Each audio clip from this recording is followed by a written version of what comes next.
살아가시는 주님, 생각한 것마다 악하고 악한 저희를 죄의 권능의 종으로 살아가며 고집가집으로 살아가는 저희를 바닥없는 불구덩이 안에 영원히 고통으로 살 수밖에 없는 저희를 주님께서는 불쌍히 여겨 태초부터 지금까지 구원의 선한 일을 시작하시고 또한 이루시고자 쉬지 않으시는 하나님의 경륜을 이 시간 찬양합니다. 오늘 이 시간 하나님의 은혜인 확실한 구원의 선에 모두 인침받게 하시기를 간구하오니 종교인의 옷을 입 자리에 나오지 않게 하시고 두 마음을 품어 정함이 없는 어지러운 예배가 되지 않도록 예배자들의 심령을 성령 하나님께서 붙잡아 주심을 이 시간 간구드립니다. 아멘. 사랑하시는 주님, 우리가 주를 부를 때에 그 부름이 부끄럽지 않게 하시고 지체로 살기에 합당하게 하시기를 간절히 원합니다. 아멘. 각 나라와 인류의 역사를 예정하신 뜻대로 이끄시는 하나님의 전지하시고 전능하신 능력을 믿고 간구하옵기는 대한민국을 다시 한번 믿음의 굳건한 반석 위에 세우시는 성령님의 일하시는 나라가 되게 하시기를 이 시간 간절히 기도합니다. 아멘. 하나님을 아버지라 부르는 백성들이 세상에 소망을 두고 의인 10명이 없어 하나님의 은혜를 입지 못하고 불의 심판을 받은 소돔과 고모라처럼 버림받은 이 나라가 되지 않도록 아버지 하나님 이 나라에 주의 긍휼을 입혀 주옵소서. 이곳에 주의 자녀들을 위해 예배 초소를 세우셨사오니 오직 이곳에서 드리는 예배의 향기가 주께서 흠양하시는 예배가 되게 하시오며 아멘. 상한 심령이 위로받고 상처받은 심령이 회복되며 소망이 없는 심령이 산 소망을 품고 믿음에 합당한 열매를 거둘 수 있도록 성령님의 도우심을 간구합니다. 아멘. 적지만은 이 위에 은혜를 입혀 주시고 주님. 하나님의 뜻이 위에서 이루어진 것 같이 예배자들의 심령 안에서도 이루어지게 하시기를 원합니다. 아멘. 우리가 자신을 보고 기뻐하거나 소망을 가지거나 우리를 보고 안식을 누리거나 우리 자신을 가지고 의지하며 사는 것이 아닌 것을 주께서 아시오니 아멘. 우리에게 각각 주시는 주님의 위대하신 약속과 그 약속을 주께서 친히 이루어 나가시는 것을 보고 저희가 소망을 품고 기뻐하며 즐거워하고 나가고 있사오니 성령 하나님 저희들을 불쌍히 여겨주시어서 믿음의 충만함을 부어 주옵소서. 주의 말씀을 왜곡하지 않게 하시고 그 말씀을 받아들이는 일에 믿는 일에 진실되게 하시기를 원합니다. 머지않아 우리가 주님 앞에 나아갈 때에 한 제단과 한 제물로 구원과 성결과 의를 얻은 하나님의 친백성들이 함께 영광을 돌리는 일에 한 명도 외인이요 빠지지 않도록 성령 하나님 함께하여 주시기를 간구합니다. 우리가 언제까지 이 땅에 있을지 무슨 일을 더하고 가려는지 모르지만 주께서 주시는 대로 할 뿐임을 알고 행할 뿐이오니 이 은혜가 우리 마음속에 물밀듯이 밀려오게 하시고 범람한 홍수처럼 넘치게 하여 주시기를 이 시간 간절히 기도합니다. 내가 알지 못하였더니 여호와께서 과연 여기 계시나이까? 내가 알지 못했던 하나님을 내가 여기서 뵙나이다 고백하였던 것처럼 주님 앞에 경배하는 우리 하나하나가 성도가 이 시간에 예배를 통하여 하나님을 만나게 하여 주시고 만남의 하나님을 통하여 심령마다 구원의 기쁨이 회복되게 하시어서 이 시간에 소외되고 이 시간에 결코 제외되는 일이 없도록 예수님의 보혈이 증거되어지며 찬양되어질 수 있도록 성령 하나님 예배자들의 심령을 붙잡아 주옵소서. 주의 종을 붙잡아 주사 아버지의 사랑하심에 감화감동 역사하시니 그 종의 심령과 이슬에 두시어서 머리부터 발끝까지 상함이 없도록 주님 부르시는 날까지 하나님 강건함으로 늘 붙들어 주시기를 간구하오니 주께서 은혜에 은혜를 더하여 주옵소서.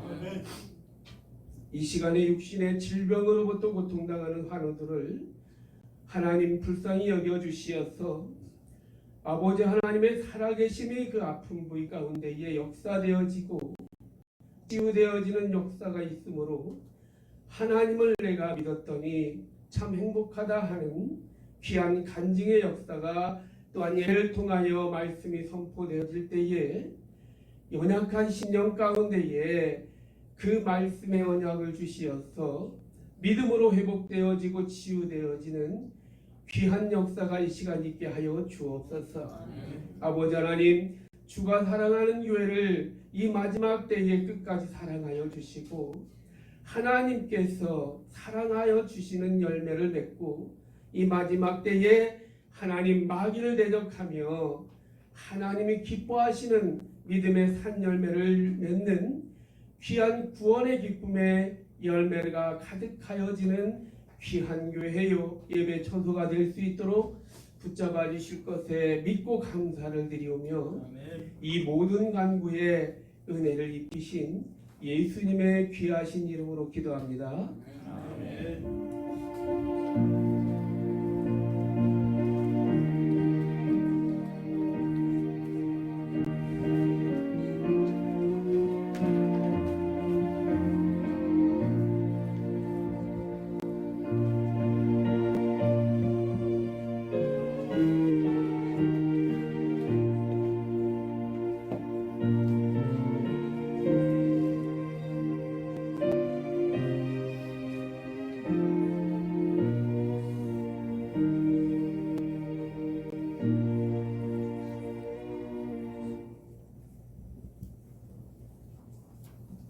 교회 소식을 알려드리겠습니다. 어느덧 무덥고 폭우로 인해 상처가 많았던 여름도 기울어져가는 8월 넷째 주입니다. 영적, 물적 열매를 준비하는 교회와 성도들이 되시기를 축원합니다. 공예배, 주일 오전 오후 예배, 수요 예배, 금요철야 예배, 새벽 예배를 지키며 11주의 생활을 하며 교회의 주춧돌이 되시기 위해 더 깊어지고 성숙해지는 성도들이 되시기를 축원합니다. 이번 주 수요 예배는 미르네르바 성경 교육을 통해 수많은 다음 세대를 깨우고 계시는 김원약 선교사님의 미래 교육 특강이 있습니다. 모든 교우들은 참여하셔서 큰 힘을 얻으시기를 축원합니다. 8월까지 성경 읽기 1독이 마쳐집니다. 마지막까지 최선을 다해 주시고 성경 1독을 마치신 성도님들께 시상하도록 하겠습니다. 주가 사랑하는 교회가 다음 세대를 살리고 전국에 1,000명의 바알에 무릎 꿇지 않는 군대를 일으키며 대부흥을 준비하는 사역을 감당하기 위해 전도에 힘써 주시기를 부탁드립니다. 매주 월요일 저녁 6시 30분 영성 집회에 참여를 요청드립니다. 열매 맺는 삶을 위해 전도 대상자를 품으시고 기도하시고 추수감사 주일 전도 초청 행사를 진행할 수 있도록 기도로 준비해 주시기를 부탁드립니다. 교회 청소를 위해 수고해 주신 2조 회원님들께 진심으로 감사드리며 이번 주 청소는 F조 황인혁, 권영기, 양여준, 김동영, 이상민, 양준, 전윤수입니다. 오늘의 말씀은 바울의 기쁨이라는 말씀으로 빌립보서 1장 12절에서 18절 봉독하도록 하겠습니다. 형제들아, 내가 당한 일에 도리어 복음 전파의 진전이 된 줄을 너희가 알기를 원하노라. 그러므로 말하리니 그리스도 안에서 모든 신뢰함과 그 밖의 모든 사람에게 나타났으니 형제 형제 중 다수가 나의 매임으로 말미암아 주 안에서 신뢰함으로 겉없이 하나님의 말씀을 더욱 담대히 전하게 되었느니라. 어떤 이들은 분별과 없으므로 어떤 이들은 착한 뜻으로 그리스도를 전파하니 이들은 내가 복음을 변증하기 위하여 세우심을 받은 줄 알고 사람으로 하나 그들은 나의 매임을 괴로움을 더하게 할 줄로 생각하여 순수하지 못하게 다툼으로 그리스도를 전파하느니라. 함께 하시겠습니다. 그러면 무엇이나 거칠애로 하나 참으로 하나 무슨 양도하느냐 전파되는 것은 그리스도니 이로써 나는 기뻐하고 또한 기뻐하리라. 아멘. 감사합니다. 우리 두 사람씩 짝이 돼서 서로 인사드리는 감사하겠습니다. 저는 반주자랑 인사하겠습니다. 우리 수요 추정이는 감사합니다. 안녕하세요. 인사하겠습니다. 사랑하는 혜린 선생님, 혜린 선생님의 영혼이 잘됨같이 혜린 선생님의 검사가 잘되고 강건하시기를 제가 간구합니다. 아멘. 우리 앞뒤로 인사하겠습니다. 살로 평강을 전합니다. 언제까지? 마라나타 그러면 저는 너무 좋아요. 주님 어서 오셔서 이 모든 세상의 역사를 끝내시고 하나님의 나라에 들어갈 수 있는 저희가 되기를 소망합니다. 오늘 본문을 통해서 우리가 함께 나누고 싶은 말씀이 뭐냐면 세상은 언제나 이렇게 분열이 되고 나뉘어집니다. 특히 요즘 보면 그 대낮에 공원에서 또 주택을 침입해서 이렇게 성폭력을 행하는 그 무서운 사람들이 너무 많아요. 전주에서도 그 신림동에서 있었던 것 같은 비슷한 사건이 일어났잖아요. 그러니까 50대인가요? 그 남자 30대죠? 남자분이 앞에 가는 여성을 뒤따라가다가 그 이렇게 조금 으슥한 뭐 이렇게 풀이 많이 자랐겠죠 여름이니까 그러니까 목을 이렇게 끌어안고 끌고 들어가다가 다행히 이제 여성이 잘 처신을 하셨든지 대부분 그래서 탈출을 했죠. 그러면 참 갈 데가 없어요. 무서운 겁니다. 그래서 우리나라가 사실은 여성이 밤길을 혼자 다닐 수 있는 전 세계에 몇 개 나라가 없어요. 제가 알기로 일본과 대한민국만 가능한 걸로 알고 있습니다. 여러분이 못 느껴서 그래요. 그러니까 여성 범죄는 전 세계가 아주 심각하게 아파하고 힘들어하고 있는데 우리나라는 다행히 학생들도 혼자 다니잖아요. 밤에. 그러리만큼 우리나라의 치안이 아주 잘 되어 있습니다. 어떤 그 유튜버가 외국의 유튜버가 그 한국에 와서 촬영을 하다가 이렇게 일어나서 뭔가를 하려고 하는데 옆에 있던 여성 한 분이 다가오더니 돈을 흘리셨다. 그런데 돈을 주더래요. 그런데 이분이 자기는 한국 돈을 가진 적이 없는 거예요. 제 거 아니다. 난 이게 뭔지 모른다. 한참 이야기를 나누고 있는데 아니다. 내가 봤는데 이거 떨어뜨리셨다. 그랬더니 같이 촬영하던 분이 저 멀리서 이렇게 보다가 다가와서 그러더래요. 그거 내가 아침에 준 거 아니냐. 한국에 왔으니 한국 돈이 필요할 수 있다. 그래서 내가 너를 준 거다. 그랬더니 이분이 맞다. 이렇게 된 거예요. 그래서 감동을 받는 거예요. 그 여성분에게 아니 어떻게 돈인데 난 모르는데 그냥 가지고 갔어도 될 텐데 굳이 이걸 전해주냐. 굉장히 깊은 감동을 받았다. 그런 이야기를 이렇게 시사에서 본 적이 있어요. 우리나라의 국민성이 참 높아진 거죠. 그래서 이렇게 물건을 함부로 가져가지 않습니다. 공항에서 이렇게 그 가방 같은 거를 잠깐 놔두고 화장실 다녀와도 그걸 가져가지 않는 거예요. 그런데 유럽 사회도 그렇지 않아요. 잠시 가방을 놓고 어딜 갔다 오면 사라지죠. 프랑스에서도 그 한국인들을 대상으로 하는 범죄들이 굉장히 많은 것으로 보고되고 있습니다. 우리나라 참 좋은 나라입니다. 참 대한민국은 하나님이 보호하사 우리나라 만세. 정말 하나님이 돌보시는 은혜의 나라. 그러니까 국민의 의식 수준이 굉장히 높습니다. 요즘은 화장실도 그렇잖아요. 전국 어디를 다녀봐도 참 깨끗합니다. 불과 한 10여 년 전만 해도 끔찍했잖아요. 들어갈 상상을 못했던. 그러니까 여러분 나라가 이렇게 부강하다는 건 복입니다. 저는 정말 그거는 옛날부터 그렇게 생각했어요. 나라가 잘 살아야 이 사회복지가 가능해요. 근데 우리 스스로가 잘 사는 대한민국에 대한 감사가 없어요. 요즘은 절대 빈곤이 없습니다. 그러니까 우리 집 앞이 교회에 가끔 오시는 할머니도 계시잖아요. 사실은 그런 분도요, 이 사회복지를 통해서 다 돌봄을 받을 수 있어요. 영주 씨, 그렇지? 영주 씨가 노인복지관에서 일하잖아요. 그럼 그렇게 알아요. 그러니까 절대 빈곤이 없는 나라예요. 엄청 잘 삽니다. 그게 얼마나 복입니까? 또 이번 여름에도 얼마나 많은 수해로 인한 피해, 또 반대쪽에서는 그 더위로 인한 폭염으로 인한 피해가 얼마나 많았어요.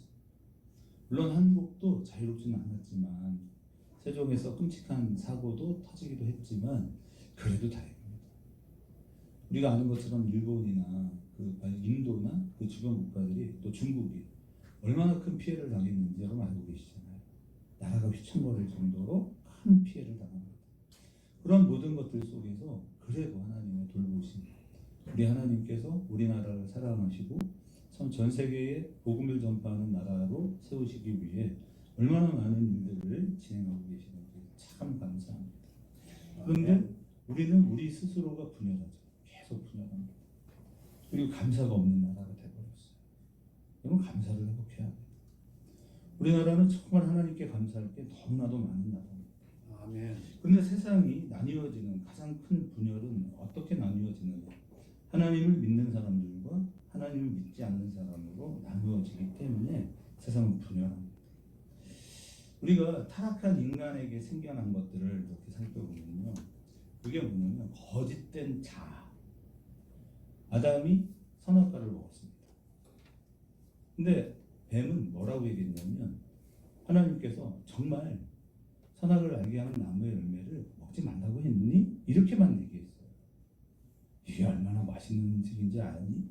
이걸 먹으면 어떤 파워가 생기는지 아니? 뭐 이런 얘기 한 적 없어요. 그냥 하나님이 정말 먹지 말라고 했냐라는 그 질문 한마디에 가장 완벽한 땅 에덴에서 인간은 범죄합니다.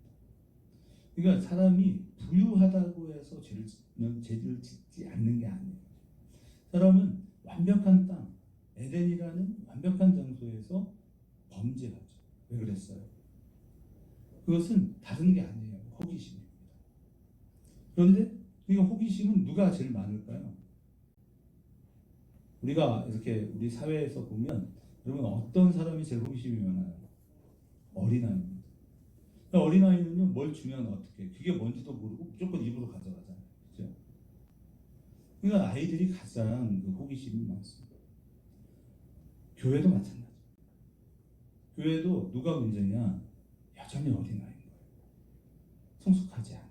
성장하지 못합니다. 그러니까 이것이 꼭 뭔지 똥인지 된장인지 먹어봐야 합니다. 이런 부류의 사람들이 교회 안에 있을 때 교회는 많이 어렵습니다. 그래서 아담이 그 뱀의 그 질문 한마디에 속아서 결국은 그 선악을 알게 하는 나무의 열매를 먹죠. 사탄은 그렇게 말했습니다. 이것을 먹으면 정녕 내 눈이 밝아 하나님과 같이 되어 선악을 분별할 줄을 하나님이 아시니라 이랬어요. 그렇기 때문에 선악을 분별한다라고 하는 것에서 제일 중요한 게 뭐냐면 자아를 인식하는 거예요. 이제 제가 준비하고 있는 것이 5차 산업혁명 시대를 준비하는 교육센터를 준비하잖아요. 제가 이거를 생각할 때마다 마음이 참 기쁜 게 뭐냐면 거짓 인권. 인권에 대한 걸 왜곡시키고 우리 청소년들에게 자꾸만 어떤 권한을 부여하려고 하는 것은 굉장히 위험해요. 우리 상인이가 투표를 한다. 그러면 우리 상인이는 무엇을 기준으로 투표를 할 수 있을까요? 사실은 자기 스스로도 무엇이 옳고 그른 것인지 아직 분별하지 못하는 미성숙한 그 자아를 가지고 있기 때문에 인간은 성숙되어야 하는 거예요. 맞죠? 그래서 어떤 그 정치 지도자가 잘못된 표현을 했죠. 자라나는 세대 이제 인생이 얼마 안 남은 어른과 투표권을 같이 주는 건 잘못된 거다. 애들이 그래요. 왜 우리의 미래를 나이 드신 분들이 좌우합니까? 왜 그렇죠? 왜 아이들의 미래, 저 아이들이 살아갈 미래를 왜 어른들이 정합니까? 그것은 인생을 살았기 때문에 그래요. 무엇이 옳은지, 어떻게 살아가야 하는지, 누구보다도 잘 알기 때문에 그렇습니다. 그러니까 백발은 면류관이죠. 인생을 살았다는 것은요, 굉장히 중요한 거예요. 그렇기 때문에 우리 아이들에 대한 바른 의식을 가진 어른이 많으면 많을수록 우리나라는 살기 좋은 나라가 되는 것입니다. 그래서 교회는 어떤 사람들이 자꾸만 나타나야 하냐면 스스로 존경받을 수 있는 사람. 그러니까 우리가 우리 스스로 점검을 할 때 내가 옳으냐, 내가 맞냐, 틀리냐의 문제가 아닌 거예요. 내가 정말 사람에게 존경받는 사람이에요. 존경받으셔야 됩니다. 그래서 뒤에도 있을 것 같은데요. 사람이란 오후에 배설계가 나왔네요. 제가 사람이 어떤 거다라고 하는 걸 여러 차례 말씀드렸죠. 그러면 사람의 정의가 무엇이었습니까? 사람이 뭐예요? 뭐죠? 삶과 삶의 문제라고 했죠. 그러니까 인간이 다른 동물과 다른 유일한 건 뭐예요? 아는 거예요. 아는 것을 삶으로 실천해요. 동물도 아는 걸 삶으로 실천합니다. 그걸 뭐라고 하냐면 본능이라고 하죠. 배고프면 먹을 줄 알고요. 지 새끼 사랑할 줄 알고요. 졸리면 잡니다. 배부르면 사자도요 사냥을 안 해요. 가만히 있죠. 근데 인간은 그렇지 않습니다. 인간은 준비할 줄 알아요. 문화를 만들 줄 알고요. 말을 할 줄 알고요. 소통할 줄 압니다. 그 인간은 그렇기 때문에 배워야 돼요.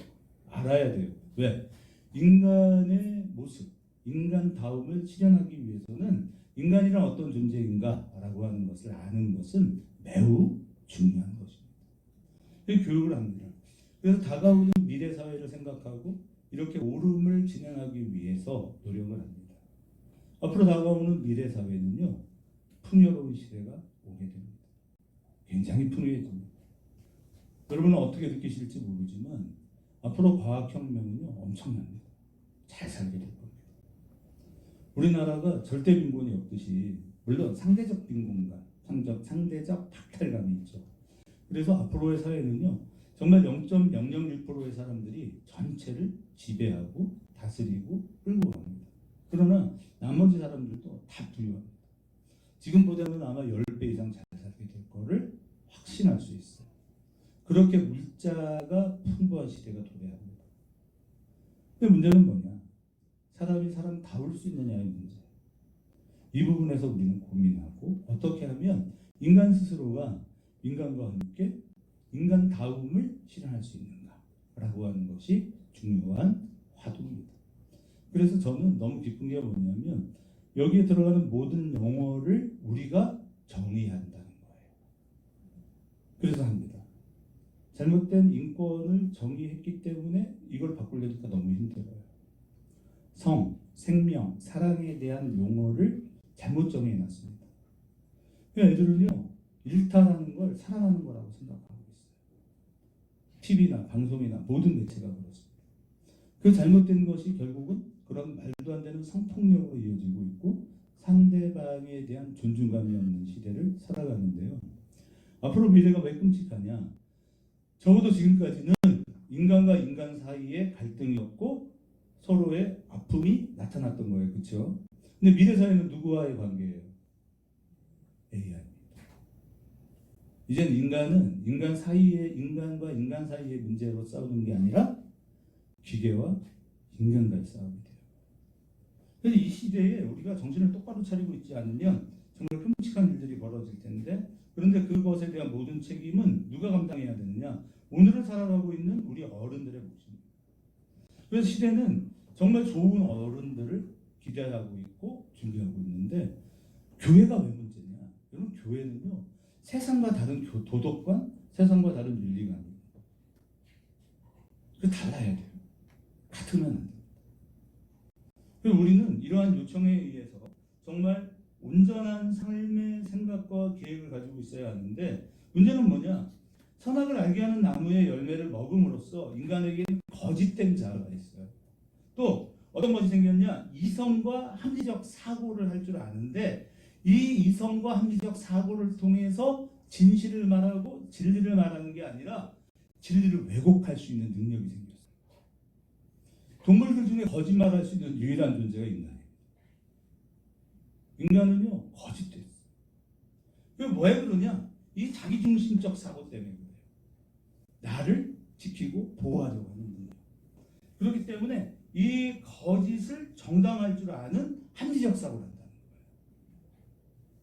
거예요. 합리적 사고를 잘못 해석하고 잘못 적용하면 뭐냐면 자기 방어로 쓰면서 거짓말하는 거예요. 인간은 거짓됐어요.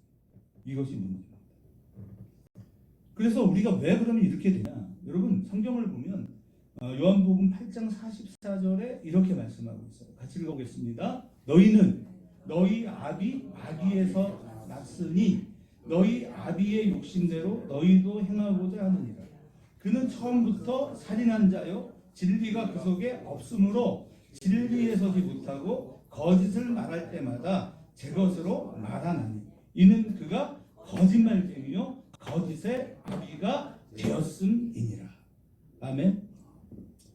본래적으로 인간은 에덴에서 벗어난 왜곡된 자아를 가지고 있는 인간은요 사단의 졸기에 사단의 후예가 되는 거예요. 그래서 우리에게 주신 하나님의 이성, 여러분은요 여러분 자신을 스스로 합리화할 수 있는 거예요.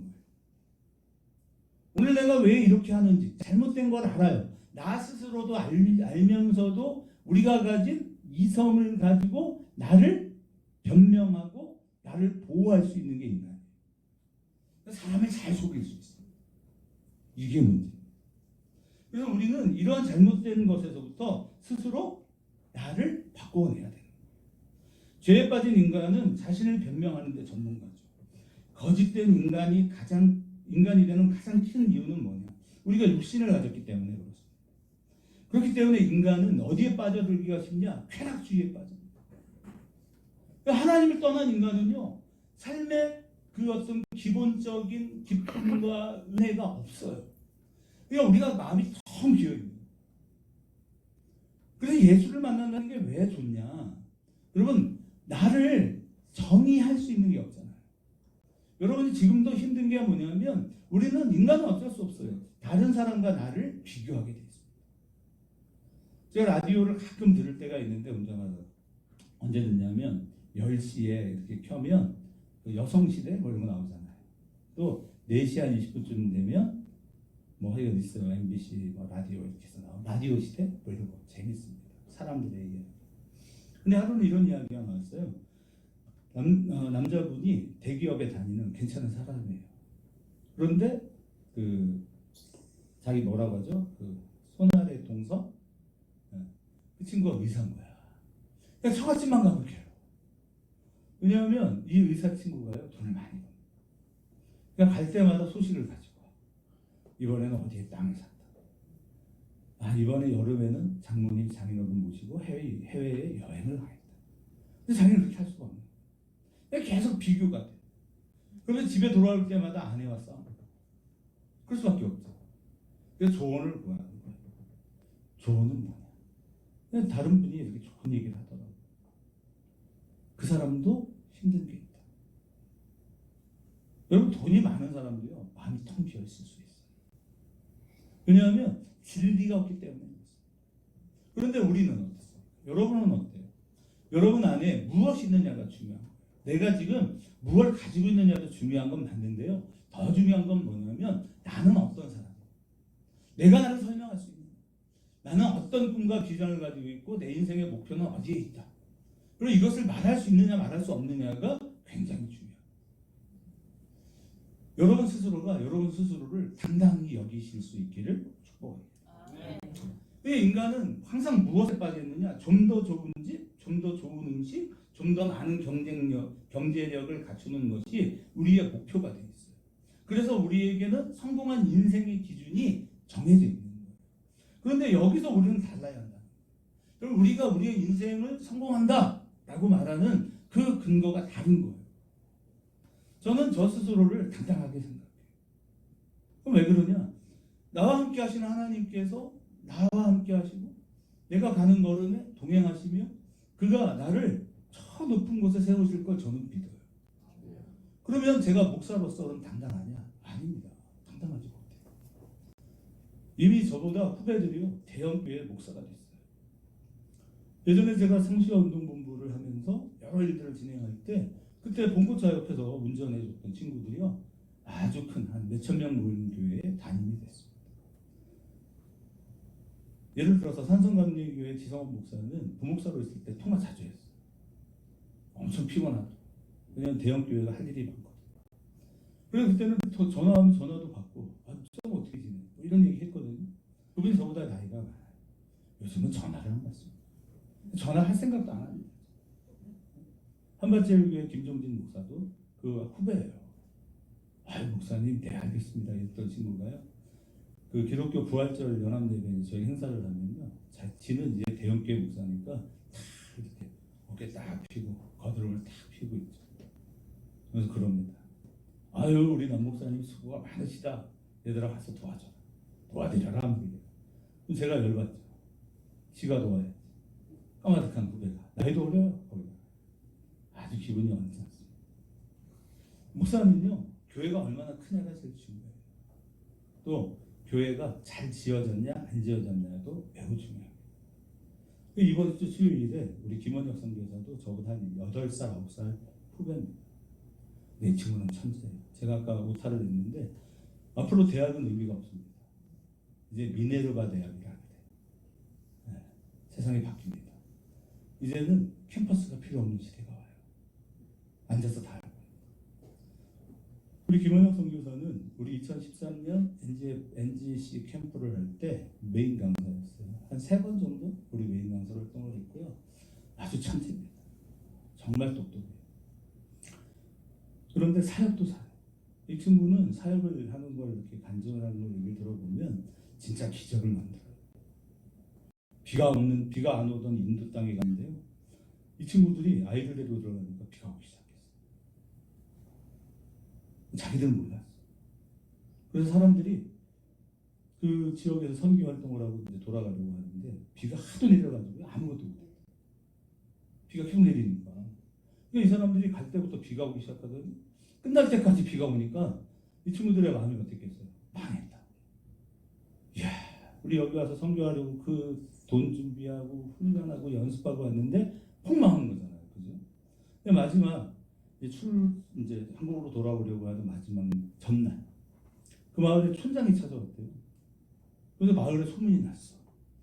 야, 우리 마을에 신이 보낸 아이들이 왔다. 청소년들을 데리고 왔거든요. 말썽꾸러 사고 치는 애들 있잖아요. 그런 애들 데리고 왔는데요. 그 마을에서 잔치가 일어났어요. 왜냐면 3년 동안 비가 안 내렸잖아요. 근데 얘네가 오자마자 비가 내렸어. 그러니까 그 동네 사람들이 이야 신의 아이들이 왔대. 그리고 이제 비가 딱 멈추는 거야. 한 열흘 동안 비가 왔대. 그러니까 그동안 비 안 온 거 다 해결해. 그리고서 자기들이 이제 그러니까 그동안 준비한 거를요. 그럼 우리가 공연하겠다. 그래서 마을에서 음식 준비해주고 잔치를 하는데 얘네 가서 파티를 하는 거지. 이제 공연을 다 한 거예요. 그리고 그 다음 날이 주일이었대요. 내일 교회를 꼭 오세요. 그래서 자기들은 떠나야 돼요. 그랬는데 이제 출발하면서 몇 명이 왔습니까? 궁금하잖아요. 한 150명 왔대. 이야, 기적이다. 그리고서 저녁에 이제 한국에 도착해서 전화를 또 왔는데 이제 앞으로 교회를 다니기로 예수님을 영접한 사람의 숫자를 세어보니까요. 52명인가가 예수를 영접했다는 거예요. 근데 애들이 여기서 기절을 했어요. 왜? 그 마을에 들어간 인원이 52명이야. 그러니까 애들이 막 땀을 치더래. 우리가 100명이 갔으면 100명을 구원할 수 있었을 텐데. 그런 기적을 간증하는 거예요. 그래서 제가 참 은혜를 많이 받아요. 여러분을 초청하는 거예요. 이 친구 이렇게 한번 오라고 하기가 쉽지 않아요. 그런데 왜 오냐? 우리 남양원 팀장이 요즘 우성대학하고 우리 IT를 접목한 교육을 시키고 있는데 거기 강사로 초청을 했어요. 다음 주 일주일 3일 화수목 이렇게 3일을 대전에서 이제 강의를 해야 돼요. 이게 자기도 생각하면 서울이 아니라 파주거든요, 집이. 그러니까 파주에서 여기 왔다 갔다 할 수는 없잖아. 그렇죠? 그러니까 이제 아마 우리 남영원 팀장한테 거기 숙소를 좀 알아봐 줄 수 있냐 그러는 거야. 그래서 제가 전화를 했지. 숙소 알아봐 줄게. 대신에 수요 예배는 우리 교회에서 예배인들을 좀 해라. 막 웃어요. 웃으면서 목사님 제가 해도 되겠냐고. 해도 되지. 어차피 우리 캠프 강사인데 그래서 초청을 하는 거예요. 여러분 오십시오. 들을 게 많습니다. 이 친구들이요, 돈 한 번 없는 친구들이요, 한 500만 원, 600만 원씩 들어가는 그 아이들, 청소년 한 명을 데리고 유럽에 가서 한 달씩 있다가 오는데요, 그걸 해요. 기적의 산업이죠. 돈이 한 푼도 없어요. 물론 이제 오는 분들 중에 경제력이 되는 분들은 또 돈을 내지만 많은 아이들이 스칼라십, 장학금도 받고 그런 일을 만들어요. 그래서 제가 만날 때마다 참 은혜를 받고요. 후배지만 참 존경한다. 그래서 이제 서울을 만들어 갈 때는 우리 김원혁 선교사가 서울 지부를 맡아서 같이 할 거예요. 여러분을 초청하는 거예요. 자, 우리가 목표가요. 그러니까 진짜 의미 있고 진짜 가치 있는 일을 할 수 있느냐 없느냐 있는 거지. 지금 내가 다른 누구보다 경제력이 더 많고 적구의 문제가 아니라는 거예요. 그것을 여러분이 여러분 스스로를 이렇게 제한하지 마십시오. 여러분은 하나님의 사람이고 하나님께서 여러분과 함께 하시는 한 여러분이 꿈꾸고 계획하는 모든 일들을 우리 하나님께서 도우시고 함께 하셔서 마침내 그 모든 일들을 이루게 하실 거라는 사실을 꼭 기억할 수 있는 하나님의 사람들이 되시기를 축복합니다. 인간은요, 그렇기 때문에 절대절명의 상황에서도 명분을 찾아요. 그리고 빠져나가죠. 제가 그 도간이라는 책을 읽으면서 그 책 속에서 진짜 분노했어요. 그러니까 그 아이들을 성폭행한 부분 뭐 이런 것도 열받는 일이지만 사실은 그 잘못된 교장을 탈출시키는 구출해내는 그 과정을 보면요, 명분을 찾아요. 그리고 그 명분에 적용을 시키면요, 어떤 사람이든지 빠져나가요. 그래서 세상이 참 악합니다.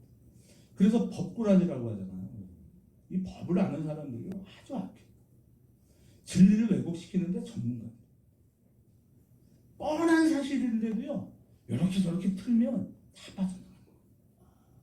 그래서 뭐 부장판사를 지냈다, 부장검사를 지내고 나왔다. 그러면 돈을 엄청나게 쓰는데 거기다 정관예우를 해 또. 이게 말이 됩니까? 사실을 왜곡시키는데 그 사람이 높은 위치에 있었다면 한두 번 정도 그냥 넘어가 주는 거야. 말이 안 되죠. 자, 그래서 우리는 생각해야 돼. 죄에 빠진 인간은 자신을 변명하는데 전문가죠. 그래서는 안 된다는 거예요. 그래서 이 벨리포 교회의 상황이 지금 어떤 상황이냐면 바울이 처한 상황으로 인해서 교회가 나눠졌습니다. 바울에 대해 바울이 감옥에 갇혔다. 그 소문을 듣고 일부는 비판적으로, 부정적으로 보는 사람들이 있었고 반대쪽 사람들은 자, 괜찮다. 우리가 사랑하고 존경하는 사도 바울이 감옥에 갇혔다면 그가 하지 못하는 일을 우리가 나서서라도 해야 한다. 그런데 이들의 그 반대 부정적인 사고를 하든 긍정적인 사고를 했든 이 교회의 놀라운 특징은 뭐냐면 그들이 다툼으로 하든 투기로 하든 분쟁으로 하든 그들은 무엇을 했느냐? 그리스도를 전파하는 거예요. 이것이 빌립보 교회의 위대한 거예요. 빌립보 성도들에게 가장 중요한 거예요. 우리가 어떤 상황에 있느냐 없느냐가 중요한 게 아니라 그들은 우리가 만났던 예수 그리스도를 전하겠다는 거예요. 야, 바울이 갇혔어. 우리에게 기회가 왔다. 우리가 한번 열심히 해보자.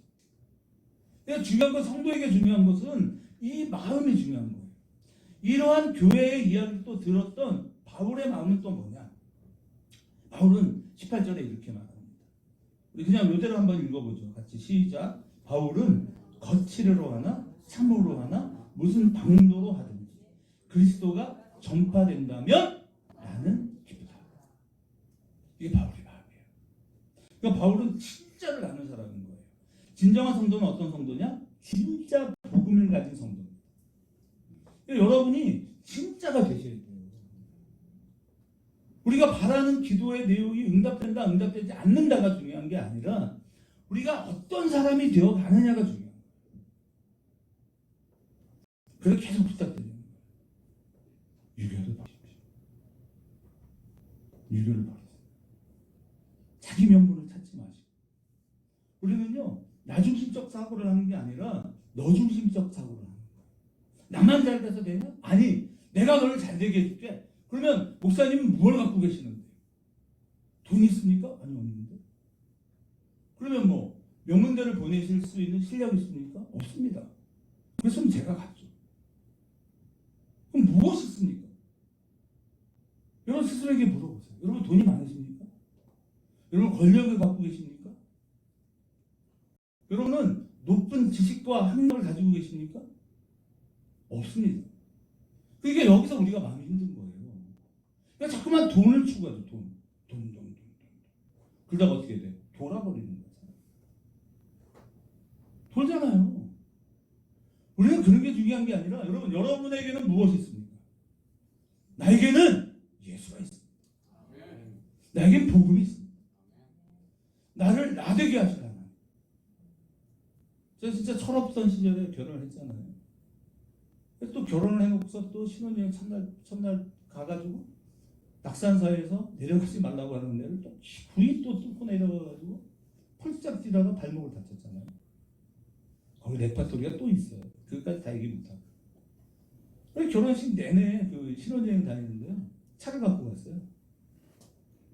한복을 입었는데 발목을 붕대를 감고 붕대를 퉁퉁 감았으니 신발을 못 신잖아. 그래서 설악 파크 호텔에서 그 실내에 와 있어요. 실내가. 그밖에 안 돼. 그래서 그거 끌고 다녔어요. 참 답답하죠. 한심합니다. 그러나 여러분, 우리는 그러한 것에 갇히지 않아요. 그때 제가 이 운전을 하면서 그 이제 신부는 피곤하니까 옆에 잠들어 있는데 동해안을 쭉 타고 이렇게 경주로 내려가는데요. 이 찬양을 계속 들었어요. 만일 나의 삶에 주님이 없었다면 지금 내 모습이 이대로 남아있을까. 나의 나된 것은 오로지 주의 은혜라. 이 찬양을 계속 들으며 내려가는데요. 정말 그때 믿음이 없었거든요. 교회를 다녔지만 믿음은 없었는데요. 그게 얼마나 은혜가 돼요. 정말 은혜가 돼요. 사랑하는 성도 여러분, 나의 나된 것은요, 오로지 주의 은혜입니다. 우리가 그것을 놓치면 안 됩니다. 그래서 우리가 이 복음은 뭐냐? 우리가 눈으로 보는 모든 것이 전부가 아니다. 이 세상에는 영원한 세계가 있다. 영원한 세계가 있어. 영원한 세계에서 우리는 영원을 살 겁니다. 제가 사실 IMF 만나가지고 죽고 싶었거든요. 내가 잘못한 것 같더라고. 실제로 그때 또 잘못 되게 많이 했어요. 얼마나 엉터리로 살았어요. 죽는 게 맞고 합당했어요. 죽고 싶었어요. 근데 제 인생의 반전이 이렇게 일어날 거라고 생각 못했어요. 하나님께서요, 영원한 세계가 있다는 걸 깨닫게 하시면서요, 저로 하여금 이렇게 목회를 하게 하는 목사가 되게 하셨어요. 근데 또 저는 원래 좀 이렇게 사람이 극성 많고 좀 특별해요. 특이합니다. 그러니까 저는 이 환경도 사실 참 많은 목사들이 부러워하는 환경이에요. 이 정도도요. 우리는 그래도 우리가 땅을 가지고 있잖아요. 땅을 가지고 있는 교회가 그렇게 많지 않아요. 우리 땅이니까. 땅도 큽니다. 우리가 또 생각보다. 저는 이게 만족이 안 돼요. 그래서 하나님 저를 그냥 기질대로 쓰신다고 했는데 아주 유명합니다. 시청에 가면 모르는 사람이, 시위에 가면 다 알아요. 어떤 시의회 의원은, 제가 어떤 시의회 의원을 만나고 나왔는데 그 다음날 전화가 왔어요. 목사님 다녀가셨던데요. 어떻게 알았어요? 제가 그냥 시위에 들어가서 바로 그 의원 사무실로 들어갔기 때문에 아무도 다 본 사람이 없을 것 같은데 어떻게 이러고 전화를 했더라. 깜짝 놀랐어요. 그럼 잘났냐? 그게 아니에요. 그게 나를 설명하는 게 아니에요. 그게 무슨 소용이 있어요? 저와 여러분에게는요, 영원한 하나님이 계십니다. 바울은 자신이 감옥에 갇힌 것이 복음 전파에 열정을 갖도록 하는 데 도움이 된다면 나는 상관없다 이거예요. 나는 죽어도 괜찮다는 거예요. 빌립보 교회에 흐르는 영성, 이 영성을 가진 교회가 우리가 되어야 할 거 아니겠습니까? 주가 사랑하는 교회. 우리 오늘 전영구 집사님도 이 교회를 위해서 축복하시고 기도 많이 해주셔서 감사한데요. 여러분 우리가 눈으로 보여지는 게 아니에요. 우리는 영원한 세계를 가지고 있고 영원한 세계의 이야기를 하는 영적 사람들 아닙니까? 그러면 여러분 우리는 영성이 있어야 하는 거예요. 그건 뭐냐? 뭐에서 나오냐? 영생에 대한 갈망이에요. 영원한 생명이 있냐 진짜. 사랑하는 성도 여러분, 정말 영원한 생명이 있습니까? 여러분 그것 때문에 교회를 다니십니까? 오후 예배 꼭 오셔야 돼요. 요거에 대한 답을 또 뭐에 다 드릴 거예요. 근데 안 오셨어요. 왜? 자존심 때문에. 자존심이 상했어요. 그러니까 자존심이 상하면요 절대로 안 합니다. 이게 뭐예요? 그런데 여러분, 여러분의 자존심을 뛰어넘어 계시는 위대하신 하나님을 보십시오. 위대한 하나님 보세요. 아니 평생 이렇게 11조도 하고 교회를 다녔는데 천국에 못 가면 어떡할 거예요? 그럼 안 되잖아. 요 따위로 설교하는 놈은 나쁜 목사입니다. 이해가 되세요? 여러분은 천국 백성이에요. 제가 여러분을 구원하는 게 아니잖아요. 하나님이 여러분을 구원하셨잖아요. 근데 목사들이 그렇게 말합니다. 그 따위로 믿어서 예수 믿기. 그 따위로 예수 믿어서 천국 가겠어요? 천국 갑니다. 그건 왜 그러냐? 하나님 여러분을 사랑하시기 때문에. 근데 제가 나쁜 목사이기 때문에 여러분들 하여금 정말 즐거이 예수님께 나갈 수 있도록 도움을 드리지 못하는 게 문제예요. 죄송합니다. 그러나 여러분, 저도 보시겠지만 여러분 뒤에서 역사하시는 위대하신 하나님을 보십시오. 바울의 인생의 최고의 기쁨이 뭐냐? 복음 전파였다는 거예요. 그래서 바울은요 다메섹으로 가는 길에서 예수를 만난 거예요. 이게 중요해요. 예수를 만났어요. 그는 예수님이 살아계시는 동안에 예수를 만난 적이 없지만 그의 인생길 가운데 찾아오신 그 위대하신 예수를 만났어요. 그렇기 때문에 이렇게 바뀐 겁니다. 교회에 꼭 필요한 일꾼은 복음에 감격하는 성도입니다. 예수님이 계시더라고요. 그래서 일을 잘하는 게 중요한 게 아니에요. 일을 못해도 상관없어요. 그러니까 doing이 아니라고. 뭐 우리 나이키 선전하면 just do it 막 이러잖아요. 그게 아니에요. 그걸 하냐 못하느냐는 아무 상관없어요. 중요한 건 뭐냐면 내가 그 사람이냐의 문제예요. 여러분은 근데 그 사람이에요. 여러분 그 사람인 거예요. 왜냐하면 그렇기 때문에 교회를 나온 거예요. 우리는 자꾸만 어떤 생각이 있냐? 내가 의지를 가지고 왔지. 그런데 우리는 그걸 어떻게 설명하냐? 여러분 안에 성령이 계시다. 교회는요 아무나 올 수 있는 곳이 아닙니다. 사실. 근데 여러분이 왜 오냐? 그렇게 꼴 보기 싫은데 왜 오셨어요? 내 의지로 했다고도 생각하시겠지만 사실은 그 꼴 보기 싫은 인간을 뛰어넘어서 여러분과 함께 하시는 성령이 계신 거예요. 그래서 오시는 거예요. 그러니까 내가 이 자리에 있다는 것은요 여러분 정말 하나님이 여러분을 사랑하신다는 증거고, 그러니까 여러분이 있잖아요 이래서도 안 되는 거예요. 이 오후 설교를 오전에 다 하면 내가 자격이 없어요. 원래 없어요 우리는. 그러니까 낙망도 하지 않는 거예요. 우리는. 실망도 하지 않습니다. 나 같은 게 뭘? 아니 원래 나 같은 게 그랬어. 그런데 나 같은 걸 하나님이 사랑하는 거예요. 개판 5분 전인데 하나님은요 그 개판 5분 전을 사랑해요. 그래서 자기 아들을 주셔서 내 죄를 위하여, 나 같은 자의 죄를 위하여 예수를 십자가에 못 박으신 거잖아요. 그게 복음이에요. 그래서 진짜 예수를 믿는 이 복음에 감격한 성도는 늘 고백이 뭐예요? 나는 죄인. 나는 죄인. 죄인이기 때문에요. 사실은 교회 와서 말할 게 없어요. 내 생각에는 말이야 이게 맞아! 이 말을 못하는 거예요. 왜냐하면 내 자체가 죄인이니까. 고개를 똑바로 못 드는 거예요. 전 진짜 예수를 만나면요 고개가 숙여져요. 왜냐하면 내가 죄인. 나의 신분 자체가 죄인이거든요. 그냥 내 생각에, 내 판단에 이 말이 없는 거예요. 아삽의 76편인가를 보면요, 아삽이 맨날 어떻게 고백했냐면 내가 생각하기에, 내가 주를 위하여, 나는 어떻게 했고 이렇게 고백을 하던 이 아삽이 여호와를 떠올리고 여호와를 생각할 때마다 바뀌어요.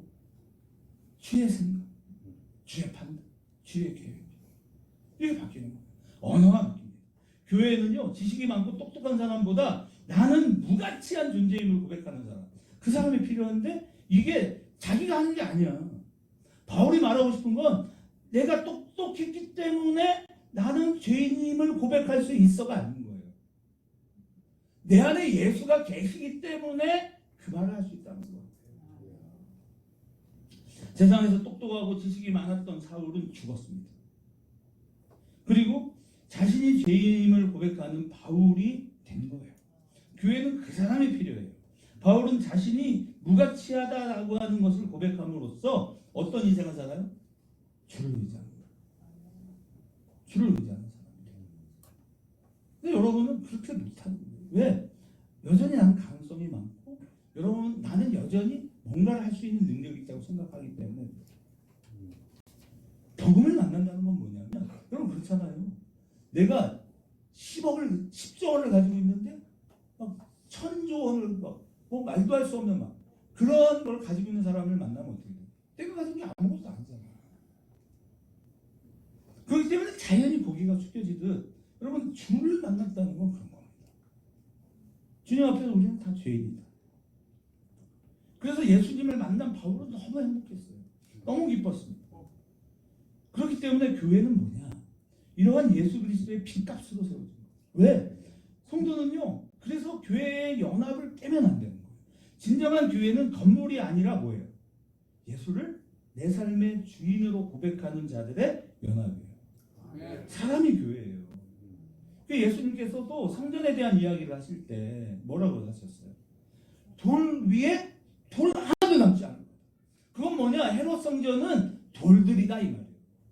그건 그냥 돌들을 쌓아놓은 것에 불과하다. 그러면 진짜 교회는 뭐냐? 예수를 알고 예수를 믿고 예수가 나의 삶의 주인임을 고백하는 여러분이 성도, 여러분이 교회예요. 하나님은 이 건물 안에 계시는 분이 아니에요. 여러분 안에 계시는 분이죠. 그러니까 성령을 배반하면 안 되는 거예요. 내 물음을 내려놓아야 돼요. 여러분 옳다라는 걸 자꾸 강조하는 건 뭐냐면 그건 그리스도 오마 사상이에요. 그걸 아레테라고 해요. 아레테. 우리는 옳은 일을 하는 사람이 아니에요. 뭐 하는 사람들이에요? 우리는 좋은 일을 하는 사람. 그 사람을 위해서 내가 양보해 주는 거예요. 야, 그 말도 안 되잖아. 아니 저런 너를 괴롭히는 저런 인간을 위해서 네가 왜 이 생활을 하는데? 그런데 예수를 대적했어요. 저도 그랬어요. 여기 남해경 집사님이 교회 다닌다고 할 때 우리 형이랑 저랑 막 쌍욕을 했어요. 미친년. 무슨 금요일에 교회를 가냐? 머리끄댕이를 다 뽑아놓을까 보다. 그랬어요. 그게 옳은 줄 알았어요. 그런데 예수를 믿는 사람은요 그렇다고 싸우는 게 아니야. 이 망할 오빠 놈 새끼들 말고 싸우는 게 아니라고. 그냥 울죠. 눈물 나는 거예요. 그래서 주님 가신 그 언덕길을 나도 가는 거예요. 혼내내기. 내 마음이 모르지. 내 마음이 모르지. 그냥 울며 기도하는 거예요. 울며 기도하는 거예요. 그러니까 속아주는 거예요. 그냥. 알면서도 속는다니까요. 지난주에 이야기 나눴잖아요. 서독교회가 동독교회를 지원을 할 때 그들이 거짓말하는 거 알고 있었어요. 그렇게 안 쓴다는 사실도 알아요. 그런데 돕는 거예요. 왜? 그래도 우리 동포니까. 저들이 구원되어야 합니다. 예수를 믿는다는 건 그렇게 살아가겠다는 거예요. 그런데 왜 그게 가능하냐? 다 가졌어요. 하늘과 땅의 모든 권세를 내게 주셨으니. 이게 없는데 자꾸 교회는 뭐만 얘기했냐면 그러므로 가서 갈 때는 조건이 있어요. 하늘과 땅의 모든 권세가 내 것이구나를 모르는데 어떻게 가? 간들 뭘 줄 건데. 그러니까 모르니까 뭐래? 하나님 복을 주실 거다. 하나님 진짜 복을 줘요? 예수 믿으면 잘 돼요? 우리 넥스클럽 식구들이요 저랑 말하는 것이에요. 다른 목사님들은 그렇게 말 안 하거든요. 야 예수님 믿고 복음 전하고 야 헌금 많이 하면 복 받아. 좀 그렇게 말 안 해요. 예수 믿어봐. 골치 아플걸? 힘들걸? 우리 예수님 믿으면 골치 아파요. 힘들어요. 용서를 해야 돼. 용서를 해야 돼. 어렵죠? 에이 비인간이면 천국이면 안 갈 거야. 우리 그럴 수 있잖아요. 그게 무슨 천국이야? 그 원수 덩어리가 있나? 여러분 그 원수 때문에 내가 예수 믿는 거야. 그 원수가 내 인생에 없었다면 난 기도 안 해도 돼. 그럼 나는 열심히 잘 사는데 꼭 그런 나쁜 놈이 하나 껴가지고 나를 괴롭게 하죠. 그게 슬프죠. 그 슬픔을 가져가서 어디다 이야기할 데가 없을까? 그럼 어디로 가? 교회로 가. 억울해요. 내 인생이 이렇게 꼬여. 그러다가 예수님 만나. 진짜로. 진짜 예수님 만나야 돼요. 그러고 나면요 다 만족되고 다 행복해요. 여러분이 꼭 기억하십시오. 교회는 건물이 아니에요. 돌이에요, 돌. 아니 여기가 무슨 교회 예수님의 몸이야. 예수님의 몸이 뭐 이런 조립식 건물이야. 그럴 리가 없지. 예수의 교회는 성도입니다. 그러니까 성도의 연합을 깨면 안 돼. 어떻게 해서? 바울은 교회를 주신 예수 그리스도를 만나서 너무 행복했어. 그리고 평생에 교회를 세우는 일에 온전히 헌신했어. 그러니까 우리가 아는 모든 교회들을 세웠잖아요. 고린도 교회, 발라디아 교회, 에베소 교회. 그럼 그 일이 그 일이 가장 기뻤어요. 그래서 우리 교회가 어떤 교회가 되는 거예요? 별을 만들어가요. 여러분 별을 만듭시다. 그게 기쁨이 되는 거예요. 내가 잘나고 내가 빛나고 내가 중심이 되는 교회가 아니라 우리가 잘 되는 교회가 있어요. 정말 이거 같이 있는 게 아닙니까? 자, 다니엘서 12장 정도 같이 있습니다. 지혜 있는 자는 궁창의 빛과 같이 빛날 것이요 많은 사람을 옳은 대로 돌아오게 하는 자는 별과 같이 영원토록 빛나리라.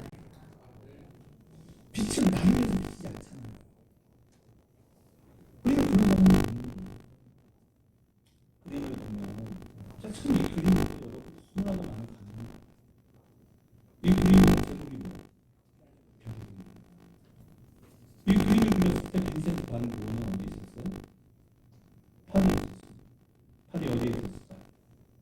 정신병원에 있었어요. 저 나라가 사이프러스 나오는 거예요. 자, 그 다음에 이 그림도 고흐의 그림이에요. 이 제목이 뭐냐면 다시 읽어볼게요. 사이프러스 나무와 별이 있는 길. 이 사이프러스 나무는 뭐냐? 죽음과 슬픔을 쓰였습니다. 그러니까 지금 사이프러스를 보면서 그 정신병원에 갇혀 있는 고흐는 어떤 마음을 느끼냐? 내 인생을 죽여. 내 인생을 죽여. 아무도 자기를 이해해주지 않아요. 슬픔으로 고흐에 빠졌어요. 그런데 저 하늘에는 뭐가 있어요? 별이 있습니다. 별이 중심으로 보이는 거죠. 이 고흐의 절망 속에 빠져 그 사이프러스 나무가 그림 전체를 찾아보거든요. 그만큼 자기가 괴로워요. 죽고 싶은 거예요. 그러나 고흐는 그러한 나의 인생 속에서 무엇을 보느냐? 저 밤하늘에 떠있는 별을 봐요. 그 희망을, 마지막 희망을 붙잡는 거예요. 이 막강하게 시작한 초승달. 와, 이 초승달은 고전했던 화가 고흐가 가슴속에 간직한 부활의 소망이었습니다. 여러분, 우리가 가야 할 길이 있구나. 여러분, 우리는 그 길을 가는 사람들이 되어야 합니다. 바울은 많은 교회가 도착했습니다. 그리고 그곳에 별들이 세워가는 희망을 죽음과 절망 속에 빠져서 정말 고통과 좌절 속에 살아가는 사람들에게 희망의 빛이 되어줍니다. 그런 교회. 그럼 그 교회를 우리가 같이 이루어가기를 원하시지 않겠습니까? 저 사람은 많은 사람을 어른들을 보면 병이 되도록 만드는 기쁨을 가진 자들의 연합이기를 축복합니다. 그렇게 우리 스스로 그 위대하신 하나님, 나 같은 자를 살리신 하나님의 위대한 역사 속에서 아름다운 꿈을 꾸고 그 꿈 속에서 함께 별이 되어서 가는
교회를 축복하소서.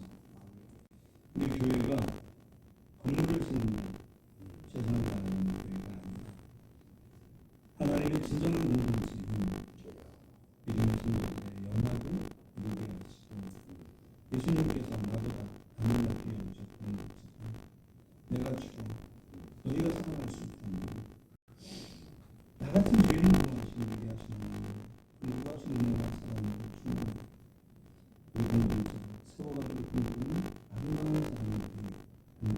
교회를 이루어갈 수 있도록 은혜를 주옵소서. 살아계신 하나님께서 그 하나님의 은혜를 풍성하게 부어주셨습니다. 정말 주님의 사랑과 주님의 은총으로 거듭 믿음의 백성들과 함께 하나님의 몸된 교회를 이룰 수 있도록 축복하여 주시기 원하오니 주께서 함께하여 주옵소서. 아멘.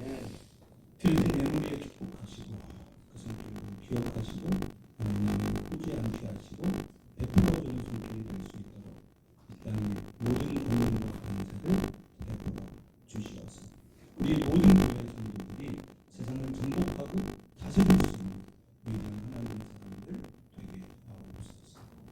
지금은 우리 주 예수 그리스도의 은혜가 우리를 없는 자 가운데 구원하신 위대하신 하나님의 사랑 오늘도 우리의 예배 자리에서 놀라우신 하나님의 은혜를 맛보고 경험하고 체험케 하시는 성령 하나님의 위대하시고 놀라우신 은혜와 자비와 평강의 축복이 함께하는 모든 교회 가족들 위해가 구원되어진 수많은 영혼들 위해 우리 넥스트 클럽과 주량대와 동산도 우리가 하는 모든 일 만군의 여호와의 은혜 이제부터 영원토록 항상 함께 계실지어다.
바로 연습을 한답니다.